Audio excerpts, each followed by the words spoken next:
ஜெய் வாராகி, ஜெய் ஜெய் வாராகி. நம்ம டிவியை சப்ஸ்கிரைப் பண்ணுங்க, பெல் பட்டனை அழுத்துங்க. சிவாய நம. திருச்சிற்றம்பலம். கற்பனை கடந்த ஜோதி கருணையே உருவமாகி அற்புத கோலம் நீடி அருமறை சிரத்தின் மேலா சிற்பர யோமமாகும் திருச்சிற்றம்பலத்துள் நின்று பொற்படம் நட செய்கின்ற பூங்குழல் போற்றி போற்றி.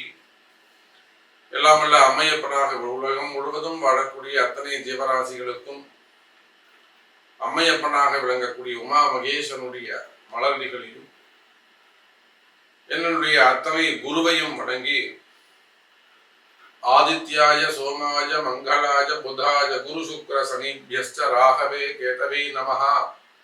ஆதித்யாதி நவ கிரகங்களையும் நவகோள்களையும் நட்சத்திரங்களையும் வணங்கி உலகம் முழுவதும் வாழக்கூடிய ஸ்ரீ வாராகி டிவி நேயர்கள் அனைவருக்கும் உங்கள் தாம்பரம் ஸ்ரீ வாராகி ஈசனேசன் சுவாமியுடைய நல்லாசிகள், வாழ்த்துக்கள். ஜெய் வாராகி, ஜெய் ஜெய் வாராகி. அன்பு பக்தர்களே, நாம் இப்பொழுது காண இருக்கின்ற தலைப்பு கிரக யுத்தம். மார்ச் மாதம் 16ஆம் தேதியிலிருந்து மார்ச் 16, 2024 முதல் ஏப்ரல் 20 தேதி வரை அல்லது மே மாசம் வரையில கூட நம்ம வச்சுக்கலாம். அடுத்து வரக்கூடிய ஒரு 1.5 மாசம் 45 நாட்கள் ஒரு கிரக யுத்தம் நடக்க போகுது.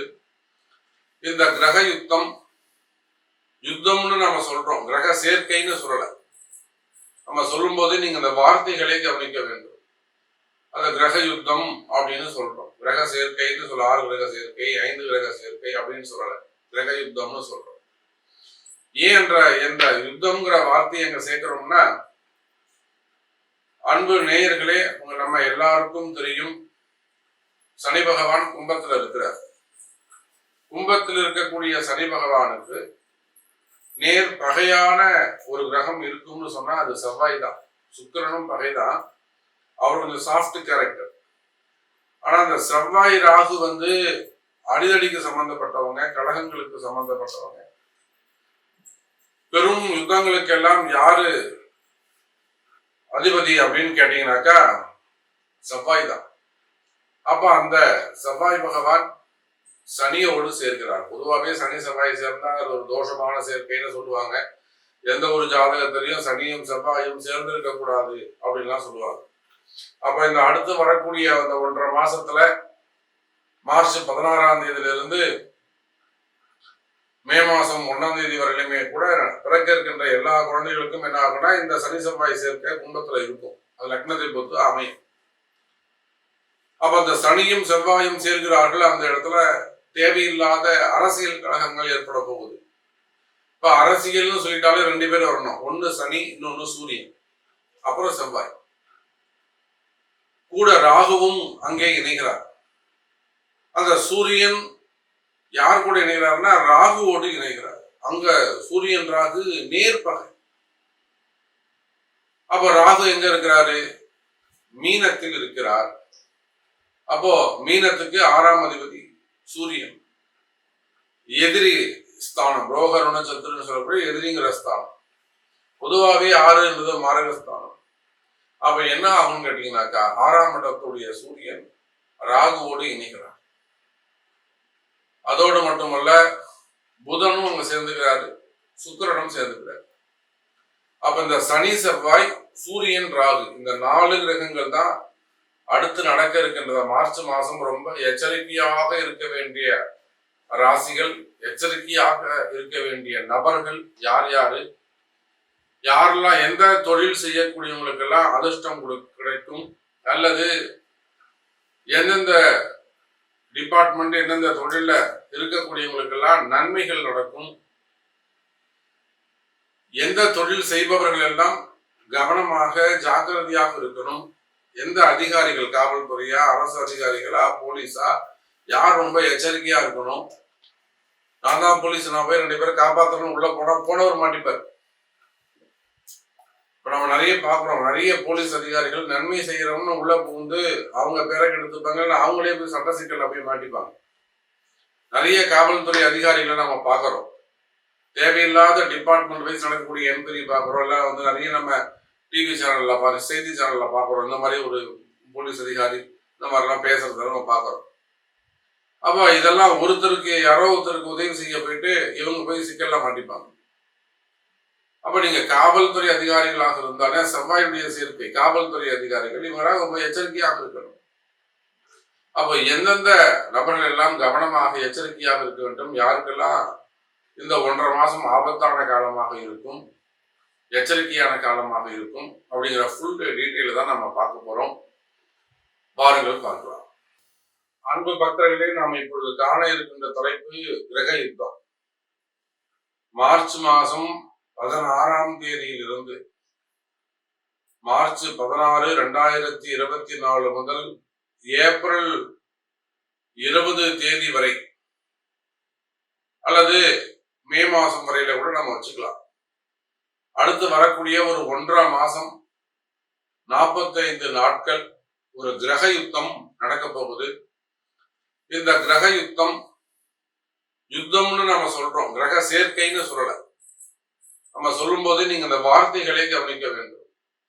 அந்த கிரக யுத்தம் அப்படின்னு சொல்றோம். கிரக சேர்க்கைன்னு சொல்ல 6 கிரக சேர்க்கை 5 கிரக சேர்க்கை அப்படின்னு சொல்லல, கிரக யுத்தம்னு சொல்றோம். ஏன் என்ற யுத்தம்ங்கிற வார்த்தையை எங்க சேர்க்கிறோம்னா, அன்பு நேயர்களே, நம்ம எல்லாருக்கும் தெரியும் சனி பகவான் கும்பத்துல இருக்கிறார். கும்பத்தில் இருக்கக்கூடிய சனி பகவானுக்கு நேர் பகையான ஒரு கிரகம் இருக்கும்னு சொன்னா அது செவ்வாய் தான். சுக்கிரனும் பகைதான். அவர் கொஞ்சம் சாஃப்ட் கேரக்டர்.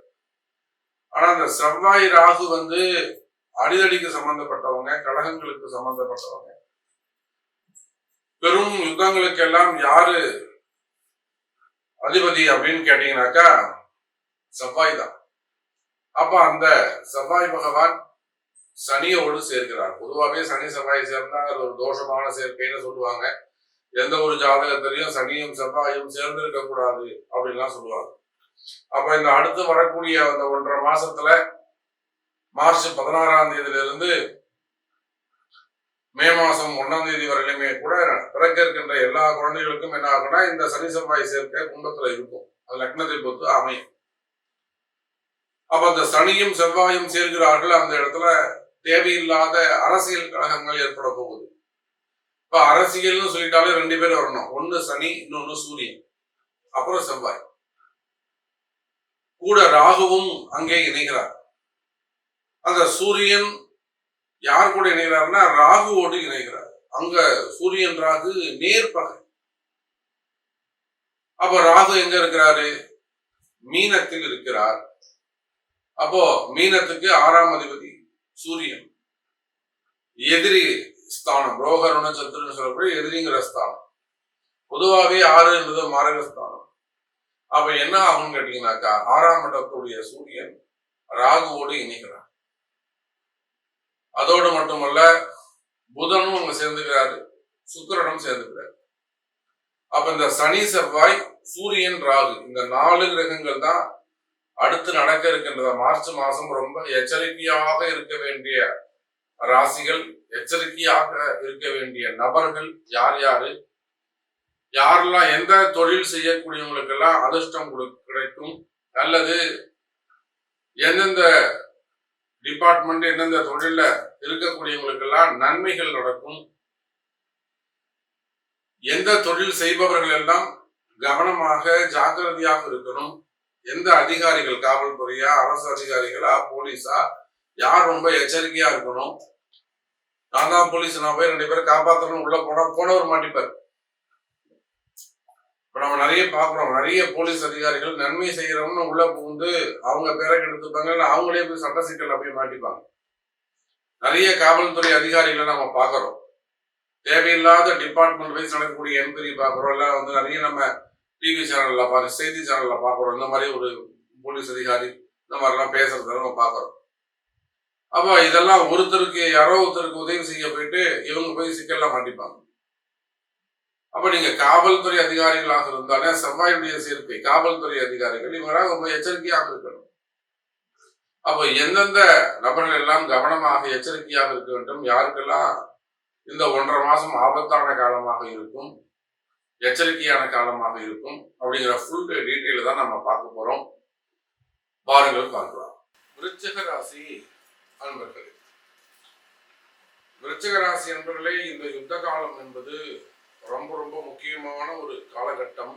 குறிப்பா விருச்சிக ராசியை பொறுத்தவரையிலும் உங்க ராசிநாதன் தான் ரொம்ப முக்கியமான காரணம். இந்த யுத்தத்துக்கு போருக்கு காரணமே உங்க ராசிநாதன் தான். சும்மா இருக்க மாட்டார். யாராவது ஒருத்தர் நாலா வீட்டுல சண்டை போட்டா கூட இல்லை நான் போய் கேட்டு வரேன்னு இவர் முன்னாடி போய் சண்டைக்கு நிற்பார். தெருவில் எவனோ ஒருத்தன் போனா கூட இவர் போய் சண்டைக்கு நிற்பார். நான் வரேன் நியாயந்தரமெல்லாம் பேசுவேன். காரணம் செவ்வாயுடைய போர் குணமே அவருடைய குணம் தான். பிராக்டிக்கலா போர் குணம். அடிச்சுட்டு பேசக்கூடியவர், இல்லைன்னா அடிச்சு பேசக்கூடியவர், பலாரும் அடிச்சுட்டு பேசுவார். அப்போ விருச்சிக ராசி என்பர்களே, இந்த நாம பேசுற டாபிக்கே இதுதான். யுத்த காலம், கிரக யுத்தம் நடக்குது. நீங்க யார் எப்படின்னா கவனமா இருக்கணும். இதை பத்தி தான் நம்ம பேச போறோம். மற்றபடி இந்த மாத பயிற்சியோ மாத பலன்களோ இது கிடையாது. இதுக்கு தகுந்த டாபிக் தான் இருக்கும். அதை மட்டும் நீங்க நல்லா காதலாங்க. அப்ப கிரக யுத்தம் அப்படின்னு சொல்லும்போது பொதுவாகவே உங்களுடைய ராசிநாதன் செவ்வாய் பகவான் 1க்கும் 6க்கும் உடையவர். இப்போ உங்க ராசிநாதனே உங்களுக்கு எதிரியா வந்துட்டாரு, 6ஆம் அதிபதியா வந்துட்டாரு. நீங்க விருச்சக ராசி ஆனாலும் விருச்சக லக்னம் ஆனாலும் உங்களுக்கு அங்க அகைன்ஸ்டா மாறிடுறாரு. அந்த செவ்வாய் ராசிக்கு 4ஆம் வீடு என்று சொல்லக்கூடிய சுபஸ்தானத்தில் சனியோடு இணைவு. அந்த சனி இப்ப எந்த சாரத்துல போயிட்டு இருக்காருன்னா ராகுவுடைய நட்சத்திரத்துல சதயம் நட்சத்திரத்துல டிராவல் பண்றாரு. அப்ப அங்க சனி ராகு செவ்வாய் தொடர்பு ஏற்படுகிறது. அந்த செவ்வாய் சேமா அந்த ஏப்ரல் 1ஆம் தேதியிலிருந்து 14ஆம் தேதிக்குள்ள அந்த சதய நட்சத்திரத்துல டிராவல் பண்ணும்போது அந்த 14 நாட்கள் மிகுந்த எச்சரிக்கையாக இருக்க வேண்டும். எப்போ ஏப்ரல் 1லிருந்து ஏப்ரல் 14 வரணும். அந்த ராசிநாதன் செவ்வாய் சேமா சனியும் செவ்வாயும் ராகுடைய நட்சத்திரத்துல சமமா டிராவல் பண்ணுவாங்க. அப்ப அங்க என்னெல்லாம் நடக்கும் அப்படின்னு கேட்டீங்கன்னாக்கா, ஒரு பெரிய ஆபரேஷன் நடக்கலாம். திடீர்னு ஒரு ஆரோக்கிய குறைவுகள் ஏற்பட்டு அந்த சமயத்துல ஒரு ஆபரேஷன் நடக்கலாம், இல்லை பிளட் டிரான்ஸ்ஃபர் பண்ணலாம், இல்லை உடல் உறுப்புகள் எதனா மாற்றங்கள் ஏற்படலாம். மெயினா உடம்புல கத்தி வச்சு ஒரு ஆபரேஷன் பண்ணலாம். அதே போல வம்பு வழக்குகள் சட்ட சிக்கல்ல ஏற்கனவே இருக்கிறீங்க, நிச்சயமா நல்லது நடக்கும்.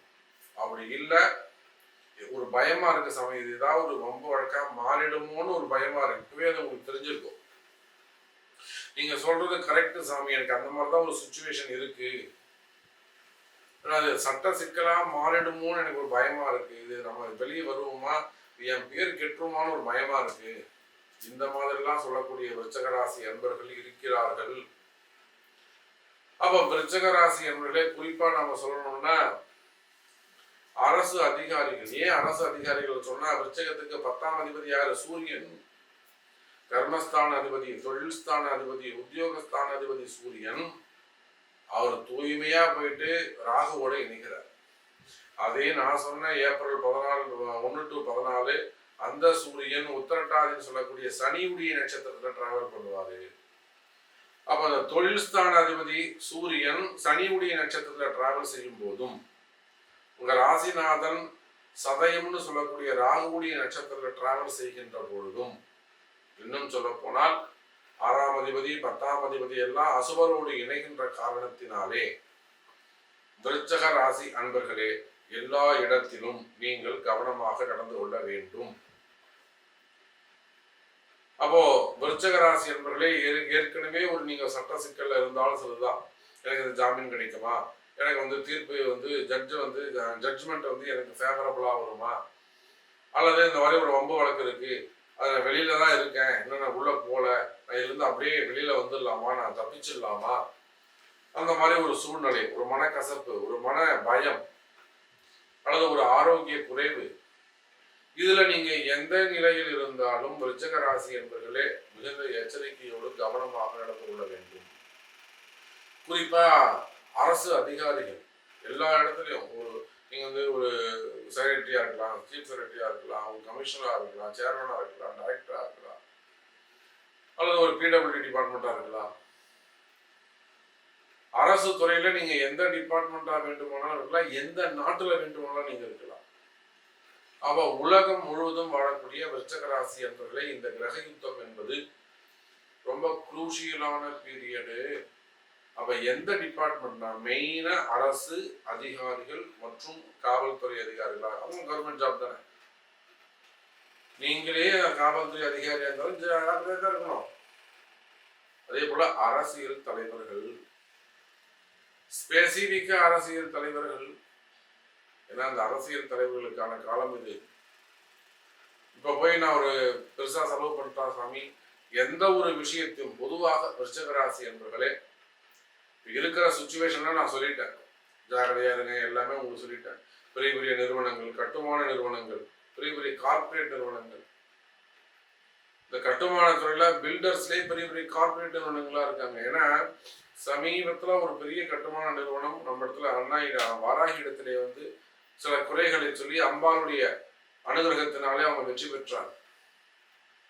அப்ப இந்த பரிகாரங்கள் ரொம்ப முக்கியம், பிராயச்சித்தங்கள் ரொம்ப முக்கியம், அலட்சியம் கூடாது. இவர் இதை சொல்றாரு, அவர் அதை சொல்றாரு, அதெல்லாம் வேணாம். அப்ப அலட்சியமா இருந்தீங்கன்னா நீங்க வரவே தேவையில்லை. இவமாட்டா நீங்க இந்த உங்க போராட்டம் உங்களுக்கு யுத்தமாவே இருக்கட்டும், தப்பு கிடையாது. என்னைக்கு உங்களுக்கு அது விடிவு காலம் இருக்கோ அன்னைக்கு கிடைக்கும். நிச்சயமா நல்லது, ஒரு நாள் நல்லது நடக்கும், தப்பு கிடையாது. அப்ப அந்த அலட்சியம் இருக்கக்கூடாது. இது சொன்னாருன்னா நம்ம கண்டிப்பா அதை செய்யணும். அப்ப விருச்சிக ராசி என்பர்களே, இந்த கிரக யுத்த காலம் ரொம்ப முக்கியம். நீங்க பில்டர்ஸா இருந்தாலும், பெரிய கார்பரேட் நிறுவனங்களை சேர்ந்த பில்டர்ஸா இருந்தாலும், அல்லது அரசு அதிகாரிகள் உயர்ந்த நிலையில் இருந்தாலும், அரசியல் தலைவர்களாக இருந்தாலும், சினிமா துறையை சார்ந்தவர்களாக இருந்தாலும், மீடியா துறையை சார்ந்தவர்களாக இருந்தாலும், இந்த கிரக யுத்த காலம் ரொம்ப முக்கியம், குரூஷியல் பீரியட். ஏதேனும் ஒரு விஷயம் நடக்குமே ஆனால் நடக்க முன்னாடியே இந்த மனசுல ஒரு பயம் வந்துடும். அப்பவேவும் தவறு நடப்பதற்கு முன்பாகவே, சாமி நீங்க சொன்னது கரெக்டு, இப்படிதான் சாமி இருக்கு, அற்புதமா சொல்லிருக்கீங்க சாமி, ஸோ இந்த மாதிரி சுச்சுவேஷன் இருக்கு, நம்ம இதை வின் பண்ணுறதுக்கு என்ன வழி அப்படின்னு கேட்டு அம்பாள் இடத்துல வருகிறீர்களே ஆனால் அம்பாள் உங்களுக்கு சரியான வழிகாட்டுவாங்க. அதை செய்யுங்கள் என்று தெரிவித்துக் கொண்டு மீண்டும் ஒரு அற்புதமான பதிவில் சந்திக்கிறேன். ஜெய் வராகி.